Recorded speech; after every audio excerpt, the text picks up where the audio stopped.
Hello, my dear students. This is Sundar Rabindranath here. Very good evening and wish all of you a very, very happy Mahatma Gandhi Jayanti.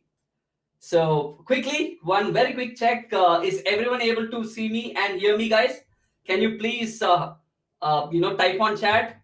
Hi, Nikhil. Yes, I am able to remember. Welcome to the session and focus on the session. Guys, or is everyone able to hear me? All right. Awesome, guys. Awesome. So, welcome to this session where we would be, focusing on certain important dates and events when it comes to nationalism in India. It's a very, very important chapters which carry a lot of weightage, right? Okay, excellent. For temporarily, just for the sake of proper focus, I am switching off the chat, my dear students. Right. Quickly, let's start the session with a very, very crisp introduction of mine. As you can see, my name is Sundar Rabindranathan, and I am a learning strategist, typically a social science lover. And yes, I am a transformation coach and a memory trainer as well. Certified for my professional competencies by CENTA. CENTA is a national level teacher accreditation organization, right? So, that's it about me, my dear students. Let us get into the session with a very few quick questions. All right. Okay. Right. The first among that. Okay, guys. I am opening a hotspot for all of you. Can you answer this? You see A, B, C, D on your screen. If you are in 6th grade, click A. B is 7th grade. C is 8th grade. 9th and above is D. 9th and above is D. Nikhil, I wanted you to focus on the session, okay? Don't get deviated. Excellent. Thank you. All right, 80% of you have voted, and what happened to the remaining 20%? All right, guys, I can give you only 5 more seconds. 5, 4, 3, 2, 1. Here I close the quiz.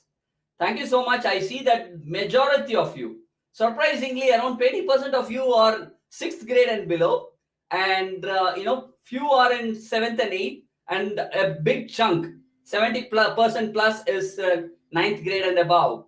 Okay, excellent, guys. All right.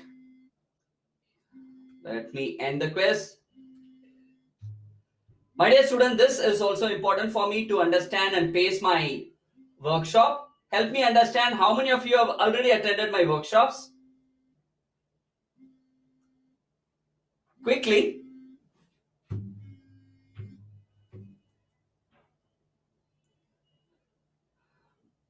All right.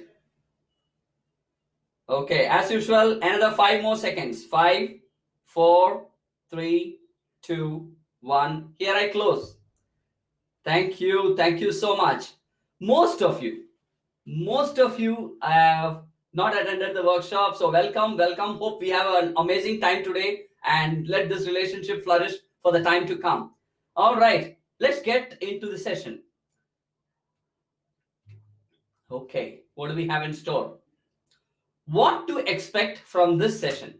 Obviously, you're going to expect the important dates and events. Needless to say that. But I just wanted to understand from you, my dear students, what is your reason behind attending this session? Do you find any hardships? Do you find certain challenges? Or what is exactly, do you have any specific objectives in mind when you attend the session?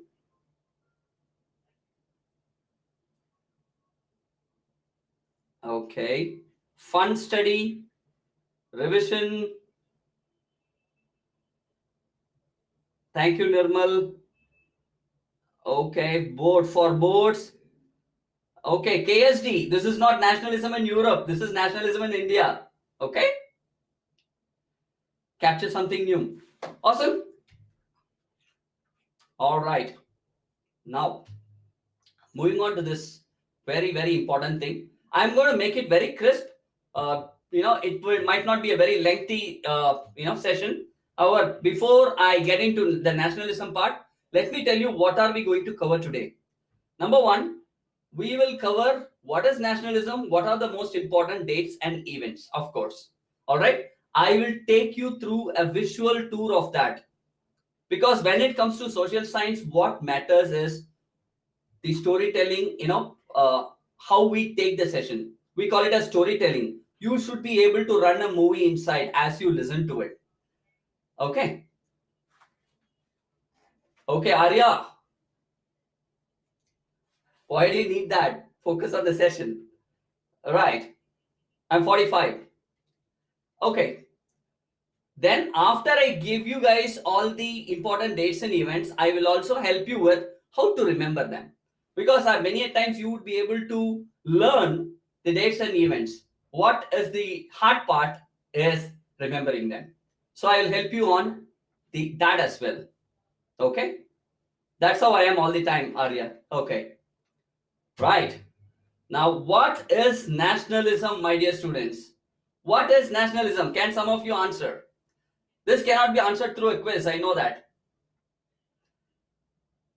Unity among people for a particular nation. Nirmal.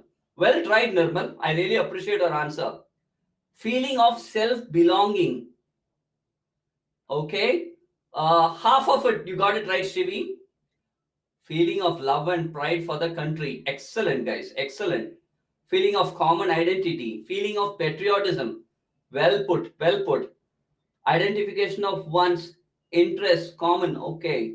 Unity among people. All right, my dear students. You know what? It is a feeling of loyalty and devotion for your country. You have said the same in your own different versions. So beautiful. I didn't expect such well crafted answers from all of you. Excellent, guys. I'm very happy about it. Awesome. Awesome. Right. Now, when it comes to nationalism in India, can you tell me when it all started? Any idea? When it all started? Okay. Nirmal is saying 1857. Okay. Someone also is saying 1857. Right, guys. You got it right. See, freedom struggle, trust me, it has been there right from the early 18th century.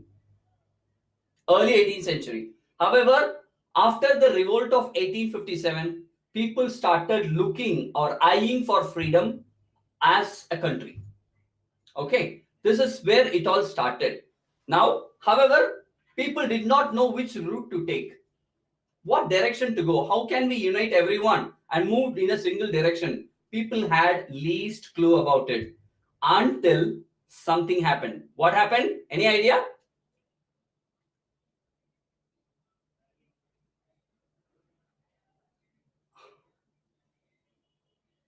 In the early 19th century, something happened. True. Yeah, you got it bang on. Until Gandhiji came to India. So it all started after the Indian freedom struggle really got intensified after post 1857. All right. After that, but it took a very, very, beautiful and a very well specified direction after Gandhiji came into picture.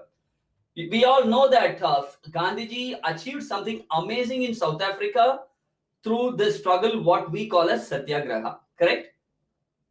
Right? So Gandhiji returned to India in 1915. Right. So tell me, which month in 1915 did Gandhiji arrived in India? Hey, good guys. You guys are on your toes. Awesome. January. January. So January 1915, Gandhiji arrived in India. All right. He came with an objective because he knew all about the freedom struggle that is happening. Okay. Now, so 1915 is the first thing that you have to remember. 1915, Gandhiji came into India, arrived in India. So the first date and event you have to remember where it all started, where it all got intensified is 1915. Okay, now then 3 years, very less of action. Lot of plans what Gandhiji laid. Of course, he was working, he was revolting. but he was planning. A lot of things happened between 1915 and 1918. Why, not much of work happened? Because of what? Any idea, guys?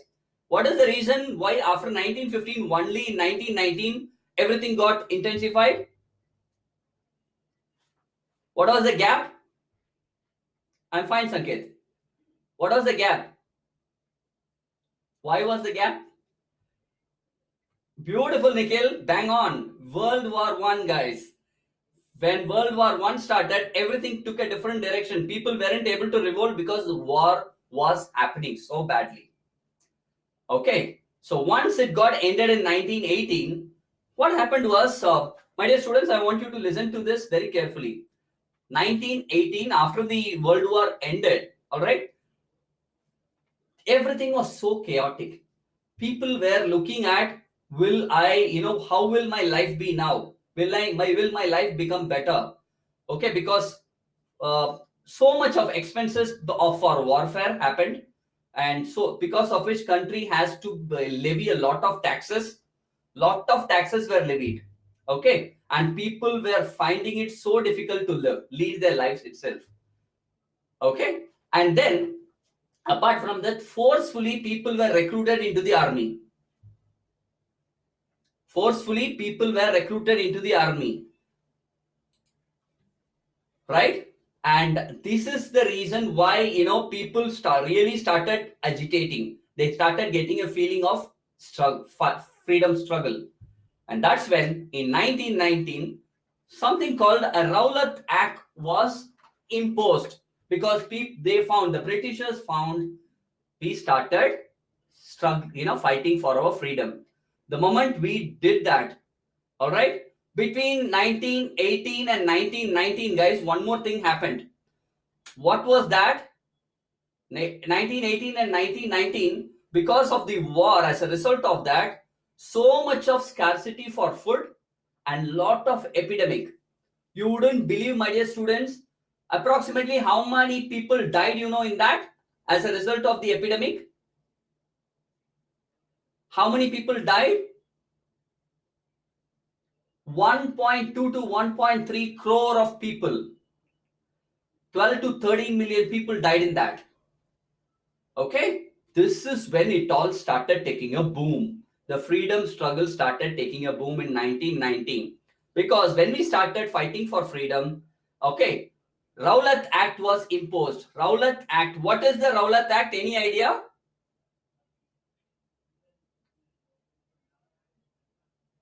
What is Rowlatt Act? Rowlatt Act. Okay, I'll explain that to you now. Guys, I want you to focus on the session. Okay, I see many of you just typing on chat. Okay, in Rowlatt Act, people, all right, Britishers were given complete freedom to imprison political freedom fighters up to 2 years without any trial. No trial, direct imprisonment. And a lot of agitation started happening against the Rowlatt Act. And that is one famous agitation was the Jallianwala Bagh massacre in 13th of April 1919. Okay, so it has been 100 years now. Jallianwala Bagh massacre happened that time, and Gandhiji also was fighting against, through satyagraha, he was fighting against the Britishers for the same. And what is the Khilafat committee, guys? What is the Khilafat committee? Because all these three things happened in 1919, so you need to be really aware of it. So 1919, three very important things happened. One is satyagraha fight, freedom struggle, and Jallianwala Bagh massacre. And third, hey guys, stop pasting here. Focus on the session, okay? Third is Khilafat committee. What is the Khilafat committee? Gandhiji wanted to, see, until then you always found the Hindus and the Muslims divided, because of the majority. You will find that the Muslims are always kept separated. They found themselves separated against the major section of the society. All right, and Gandhiji really wanted to unite them to have a major agitation. Okay, because after this World War One, the powers of the Khalifa. Khalifa is the supreme Muslim head, spiritual head. The powers were totally deprived and they wanted to keep them intact, for which they needed the help. That is when they started discussing with Gandhi and they formed the Khilafat movement, which had both Hindus, Muslims together. They started fighting. Okay, right. Now, my dear students, three things happened: Satyagraha, Jallianwala Bagh massacre, and Khilafat movement. Now, this is 1919. I think I also explained you the Rowlatt Act. Quickly, 1920. 1920, what happened? Right? The peasants in India, they had a very, very, very, struggling life because they were totally enslaved by the landlords. And Jawaharlal Nehru traveled throughout India to help them. He created Aut Kisan Sabha. All right, a lot of branches, almost 300 branches were set up throughout India, where they had the peasants movement to fight against those landlords. Okay, I will explain this in detail to you, whether it was this movement, Aut Kisan Sabha, was a very successful one or not. Okay, so 1920 Aut Kisan Sabha won. Similarly, militant guerrilla war movement was happening in the southern part, which is Andhra Pradesh. The guerrilla warfare, yeah, in 1920. Now, any idea who headed the warfare?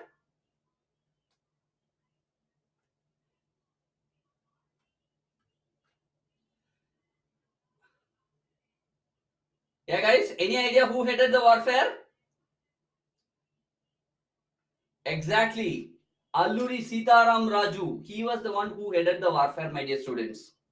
Right? And he was a kind of an interesting personality.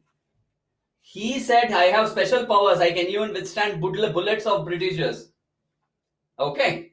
And he said, there is no way non-violence will work. We have to take arms in our hands and start fighting.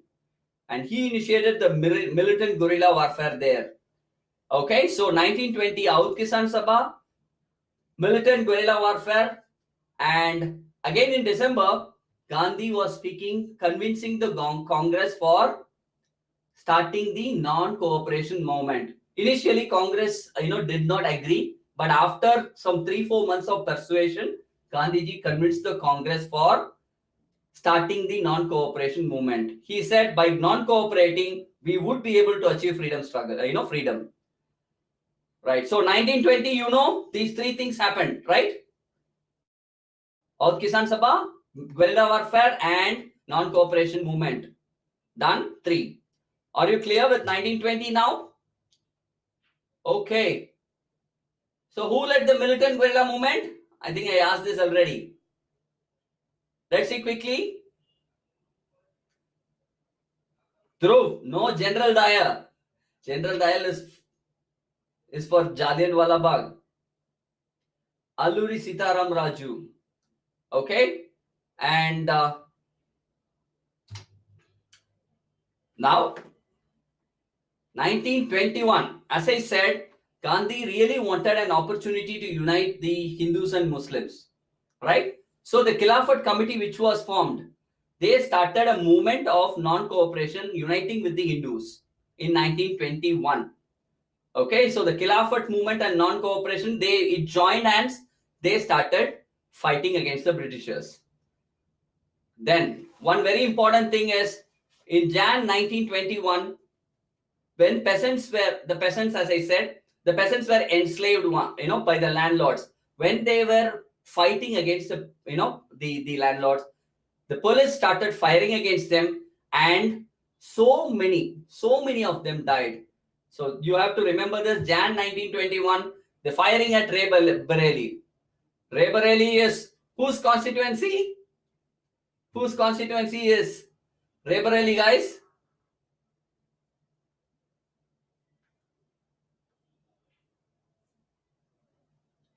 No idea. Whose constituency is Raebareli? We had the parliamentary elections, right? A few months ago. Yeah, it was Rahul Gandhi's. Correct. Sonia Gandhi is known to contest from that place. Okay.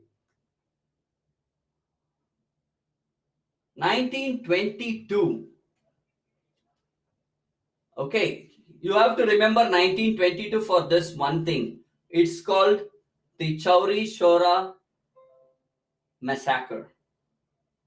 It's almost a massacre where it was a peaceful demonstration by the protesters and people started firing and they started fighting with the police also. All right. And this incident was a major one which you have to remember, because after this, as a result of this, hearing so many people died and so many people uh, moved out of non-violence and started fighting, that led Mahatma Gandhiji to stop the non-cooperation movement. So this is one very important thing. This is the event which led Gandhi to temporarily halt the non-cooperation movement. 1922. Okay, you have to remember the Chauri Chora protest. Clear? Okay.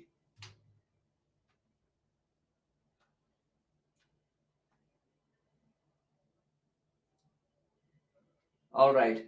So this 2 years from 1922 to 24, I said, right, this guerrilla warfare was conducted by Alluri Sitaram Raju. Okay, and he was arrested in 1924 May and he was executed. Okay, so remember this 1924, he was just called Raju and he was executed. Okay, 1927. What happened in 1927? See, guys, remember this. After the World War One, our merchants had big money, earned big money, because war requires a lot of transactions to be done. They earned big money and they wanted to expand the geography where they had trade. So they wanted to expand their trade. But you know what? Britishers imports, they imposed certain colonial restrictions. You cannot move away, have trade in another place. So as a result of which, all the merchants and traders are very agitated.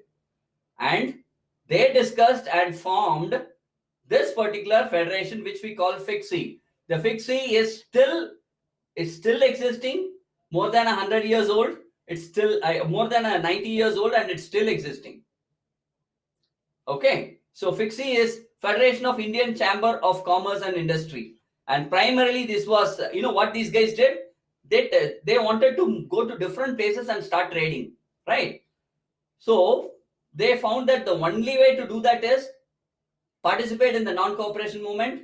All right, fund people who are protesting. They started giving funds.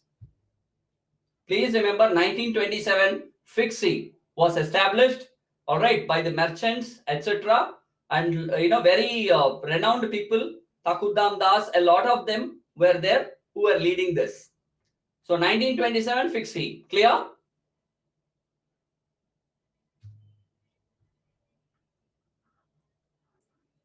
Okay.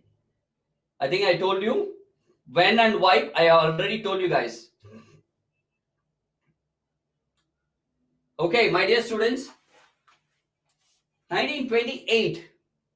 In 1928, something called a Simon Commission was established. All right, it was formed by the British Empire. What was the role of the Simon Commission? Any idea? What was the role of the Simon Commission?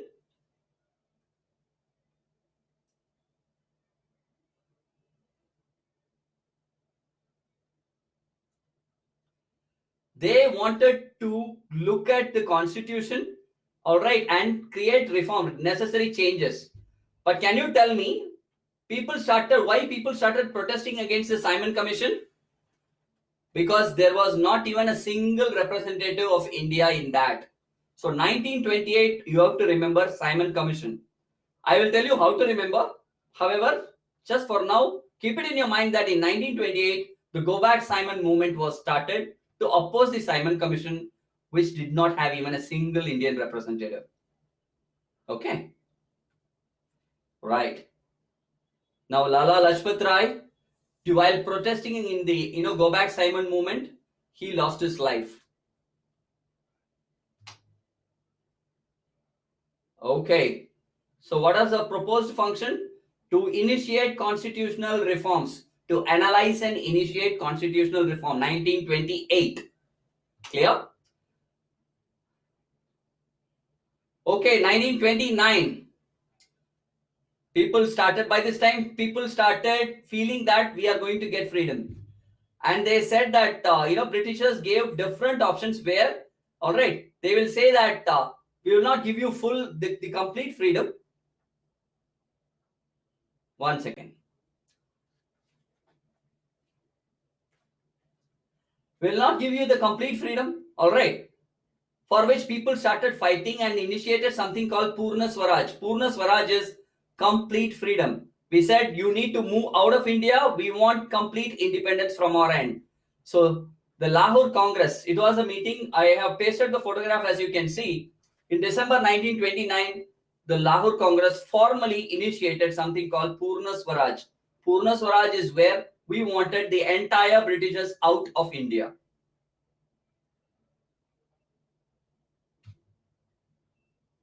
Yes, that is true. Nothing happened. Okay. Now, 1930. See, Gandhiji and Ambedkar, right from the beginning, did not get along very well. They always had a clash because Ambedkar always felt that the Dalits, the oppressed, they have been kept separately. All right. So, right from the beginning, right from the first table conference, despite efforts by Gandhiji, it didn't work that well. And in 1930, Ambedkar established something called Depressed Classes Association. It is especially for the Dalits. Okay. Now, this is where the turning point happened. In Jan 1930, Gandhi wrote a letter to Sir Lord Irwin. All right, there were 11 demands in that letter. 11 demands in that letter. Okay. So the demands are of everything. You have to release all our prisoners. Okay, a lot of demands. 11 demands were there, and he said by March, he wrote it in Jan. By March, if these demands are not met, you will find a very big national level mass agitation. This happened in 1930. Remember Jan. Okay, right. In March, till March, Lord Irwin did not negotiate at all. He said no way. So Gandhi started the civil disobedience movement. My dear students, can you tell me what is the difference between non-cooperation movement and civil disobedience movement? What is non-cooperation? Because both are almost same, right?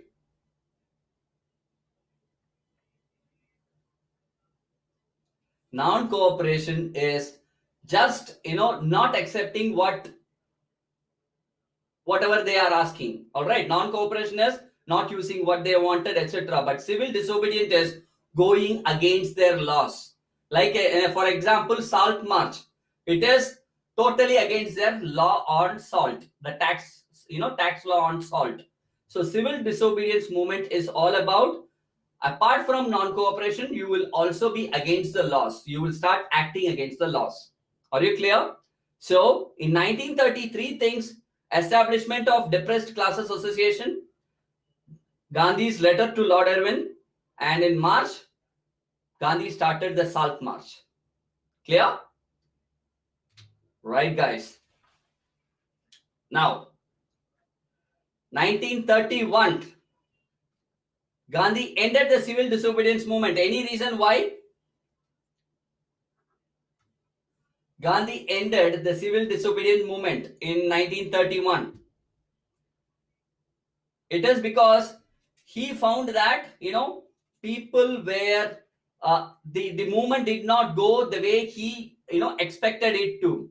People were fighting in all directions, lot of clashes, and you find that a lot of people started getting imprisoned and dying also.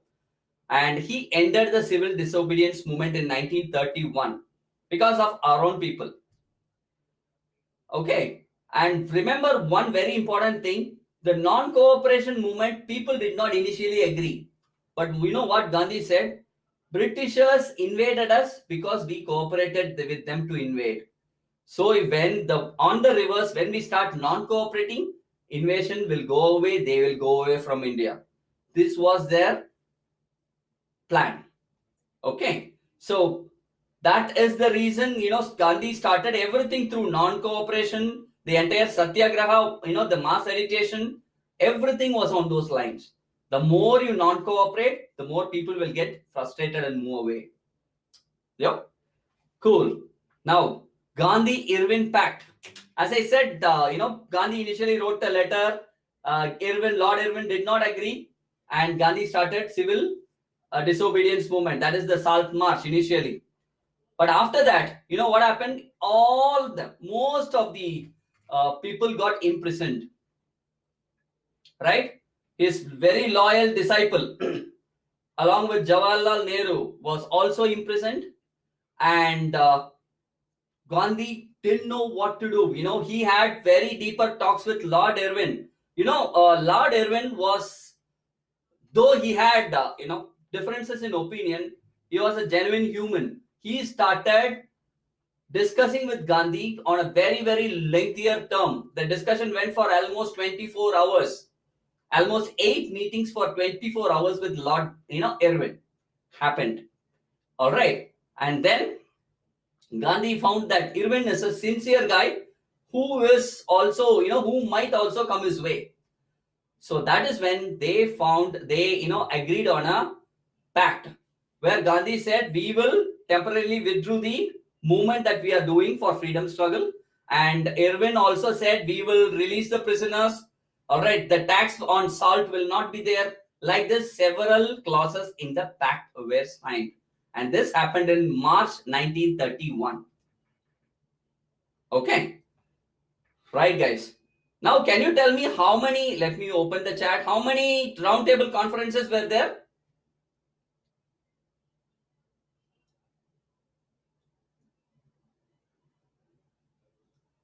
3. Okay, excellent. Okay, guys. Now, so 1931, civil disobedience movement ended.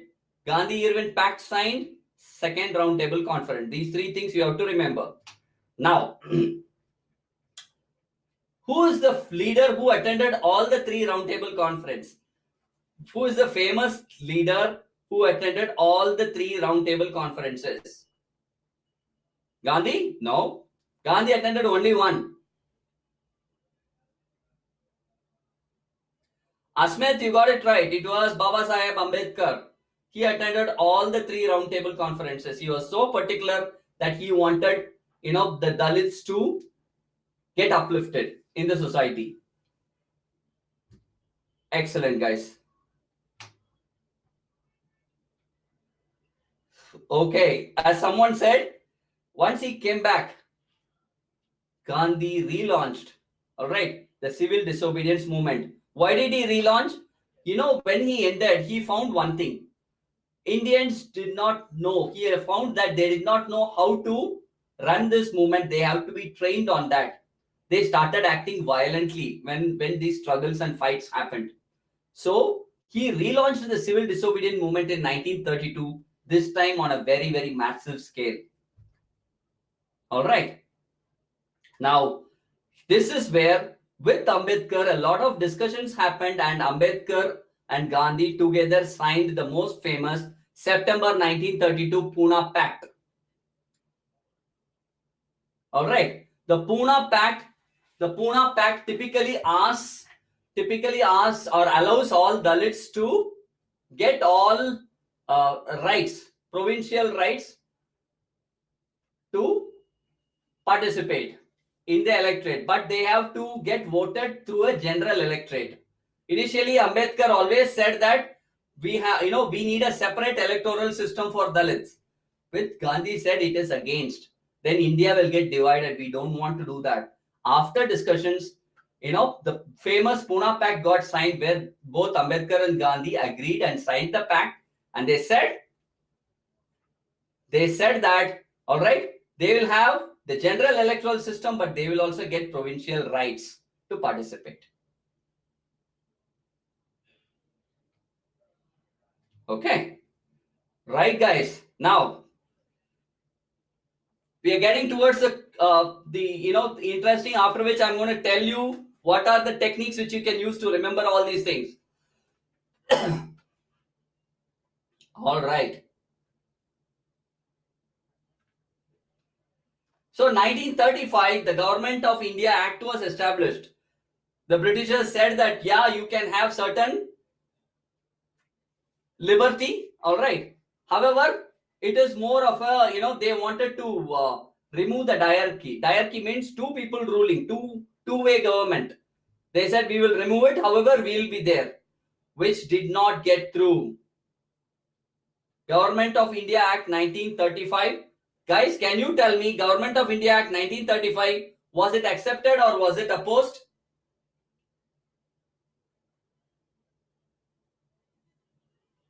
Opposed. Why?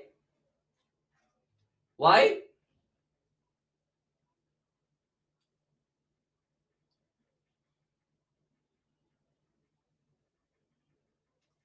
It was opposed because again it did not have a single Indian in that. Again, it is the same reason. All right. Okay. Great. Now, I think this is the most famous Quit India movement where we have, we as a country started fighting against the Britishers and we said, you need to leave India now. And you know why it all worked really well for India? Because after, few years, we got independence. But what made us get all these things? Any idea? There were two reasons. One, the agitations which Britishers were not able to handle the agitation because everything involved money, guys. This you have to remember. After World War II, Hitler gave so much of trouble to the Britishers, they really ran out of economic and people resources. And they did not have the money to continue colonizing India. Remember this. This is very important. Okay? So they did not have the money to continue colonizing India. As a result of it, they have to leave India because our freedom struggle was also so strong. Of course, Gandhiji was a lawyer. All right. My dear students, okay, everyone is saying quiz. Before quiz, let me give you guys something more interesting. Now, how to remember, Kiran, don't worry. How to remember all what we discussed. This is more important. Okay, there are multiple ways of remembering. Let me start with a very simple number position method. My dear students, I'm going to give you a simple task. The task is, I want all of you to memorize the positions of alphabets 1 to 10. 1 to 10. 1 is A, 2 is B, 3 is C, till 10 is J. Memorize the positions of alphabets 1 to 10 and type done when you're done. Quickly. Okay, Jagan is done, Arya is done, Bhumi is done. Okay, you should be thorough. Okay, A to J. If I say I, you should say 9, 7, G. Quickly, you should be so strong. Awesome, guys. Awesome. Now, okay, now that you know. And remember, for 0, I want you to fix the alphabet O. For numerical 0, I want you to fix the alphabet O. Okay? Done. Now, let us look at it. So, let me take this. So, my dear students, which year it all started? Which year it all started, as per the today's session? It all started in 1915. Okay. So, as per the task which you just did now, 1 is A, 9 is I, 1 is A, and 5 is E. So, 1915 is when Gandhi came back to India, right? So just remember, what is the best way to remember this year 1915? The best way to remember this year 1915 is to remember AIAE in a very interesting way. I will say Gandhi arrived in India against Englishmen.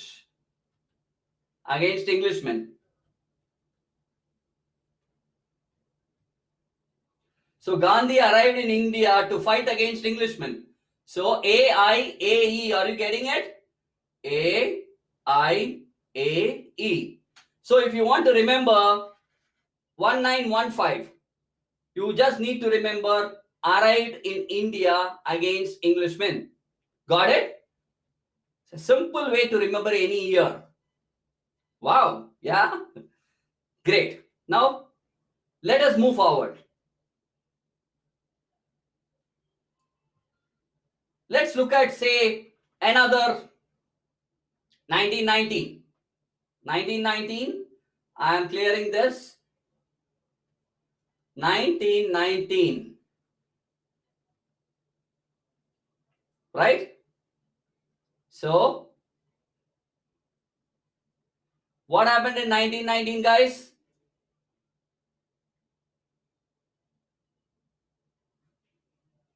A-I-A-I. Correct? 1919, there were three things which we spoke about. All right, to remember 1919, this is the core. AIAI. Okay.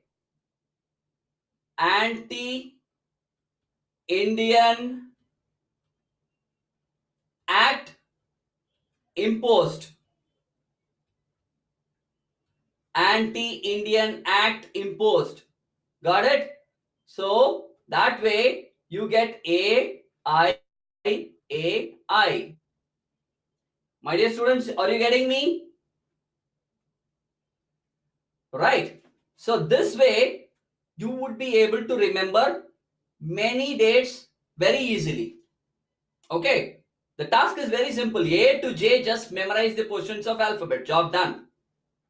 Now coming back.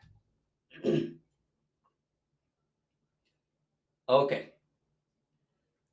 Now, what is another way of doing it? Okay. The other way of doing it, my dear students, is needless to say, please ensure you list down all the years. Year wise, if you look at it, you will hardly have 12 years which you need to remember. In those 12 years only, all the incidents have happened. Those 12 important years where all the incidents have happened. All you have to do is, Sri Lanka is perfectly saying, you have to link those incidents to form a very logical story. Link those incidents to form a very logical story, my dear students. Yeah, this concept is called linking. All right. And there are multiple ways of doing it. Right. Now, let me tell you one more thing. You can also create something called a date summary sheet. Date summary sheet. What is a date summary sheet? List all the dates and put the relevant thing, relevant image that you have. Say for example, 1915, we just said, right? Arrived in India, right? Arrived in India against English. Like that, put the dates, list the dates that you want to, okay, and put the relevant descriptions that will create the right memory picture in your mind. This is called as a date summary sheet, my dear students.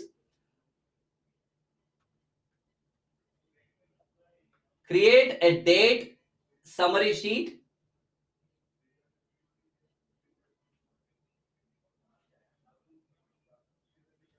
This way. And apart from that, one more thing that you can do is, are you understanding what I am saying by a date summary sheet? I said 12 years are there. Year wise, you can create a mind map also. Okay, great. So now, my dear students,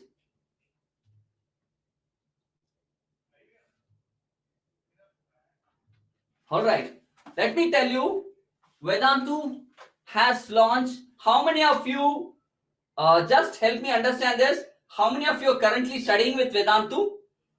Currently studying with Vedantu?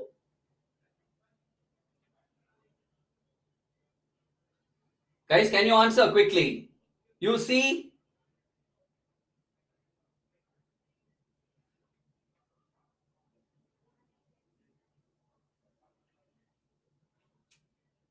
guys, only 64% of you have answered. How about others?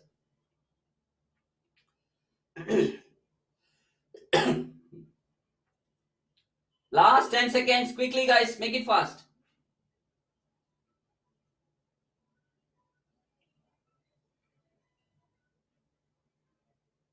Okay.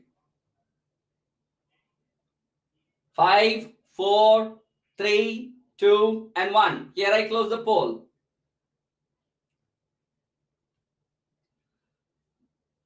All right. My dear students, especially for social science, English, along with physics, chemistry, maths, and biology, we have started a fast track course for you. Fast track course is a 20-week course where everything will get covered for you. All right. Everything will get covered for you guys. So, along with your pre-midterm coverage also, people who have not been a part of Vedantu, this is a great opportunity because you are also getting a very, very huge discount today. Remember, this is a fast track course.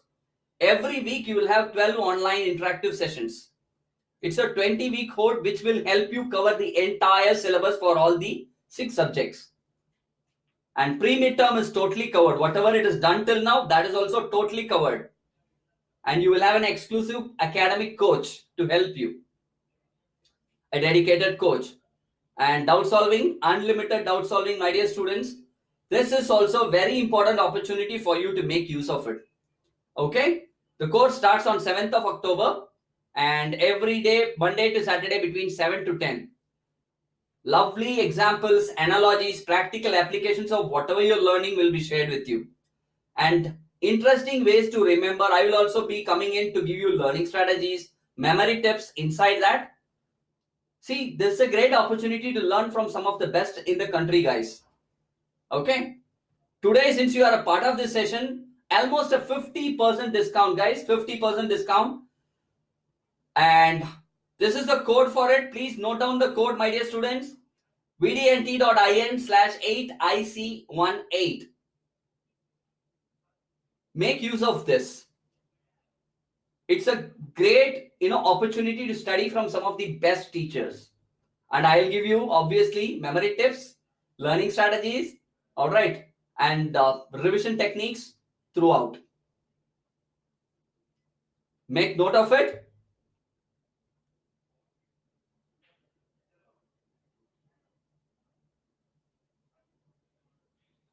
I believe the code is being pasted there. Make use of it, guys. My dear students, this is my number. If you have any doubts, feel free to contact me. WhatsApp me in this number. I will make sure that whenever I am free, I'll respond to you.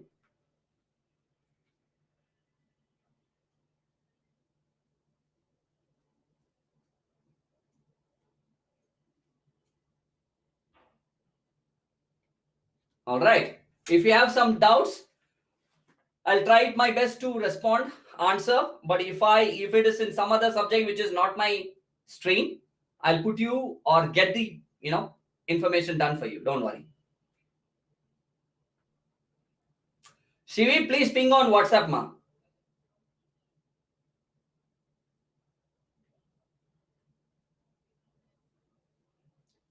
Okay, my dear students. Hope you enjoyed this session. Thank you very much for being a part of today's session. All right, meet you all with another exciting topic. Until then, bye bye, guys.